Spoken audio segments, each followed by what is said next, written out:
కళాయి వేడెక్కనిద్దాం. కొంచెం ఆయిల్ వేసుకుందాం. ఇందులో కొంచెం ఇప్పుడు ఉల్లిపాయలు వేగిపోయండి. ఇందాక చికెన్లో కొంచెం అల్లం వెల్లుల్లి ముద్ద వేసాము. ఇప్పుడు ఈ ఉల్లిపాయల్లో కొంచెం అల్లం వెల్లుల్లి ముద్ద వేద్దాం.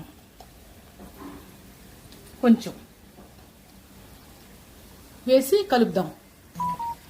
వేగిపోయిన తర్వాత ఇదిగోండి కొంచెం నేను ఉల్లిపాయలు వేగిన తర్వాత టమాటాలు వేసి అందులోనే కొత్తిమీర పుదీనా వేసి నేను కొంచెం బాగా వేపుకొని ముద్ద చేసుకున్నాను అనమాట. అంటే 2-3 కూరలు ఇవాళ ఉండాలి నేను, దానికోసమని నేను ఒక్కసారి ముద్ద చేసి పెట్టుకున్నాను.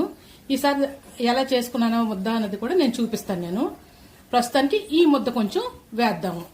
ఈ పేస్ట్ కొంచెం ఆ వేగిన ఉల్లిపాయలు అల్లం వెల్లుల్లి ముద్దలోకి ఈ పేస్ట్ కొంచెం వేద్దాం.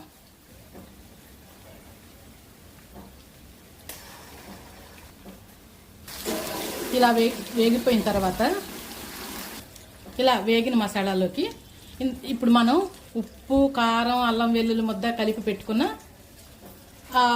చికెన్ని వేసేద్దాం.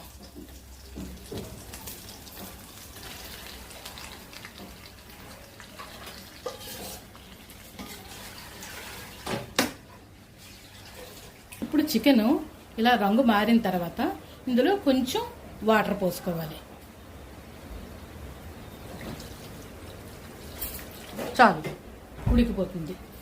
వాటర్ పోసుకొని ఇలా కలిపేయాలి. కలిపేస్తే సరిపోతుంది. కలిపేసి మూత పెట్టేయాలి. ఇదిగోండి ఇలాగా నీరంతా కొంచెం దగ్గరకు వచ్చిన తర్వాత ఇప్పుడు గరం మసాలా పొడి కొద్దిగానండి, ఎక్కువ వేయకూడదు. ఎక్కువ వేస్తే మసాలాల టేస్ట్ తెలుసు, కానీ మనం వండుకున్న కూర టేస్ట్ తెలియాలంటే మసాలాలు ఎప్పుడు కూడా తక్కువగానే వేయాలండి. ఇలా వండిన కర్రీలోకి కొత్తిమీర వేసే కన్నా కరివేపాకు వేసుకుంటే చాలా చాలా ఆ ఫ్రాగ్రెన్స్ అదిరిపోద్ది అనమాట. చాలా టేస్టీగా ఉంటుంది. ఒక్కసారి మీరు ట్రై చేసి చూడండి. చూసారా కూర ఎంత కలర్ఫుల్గా ఉందో? మీరు కూడా ఒకసారి ట్రై చేయండి.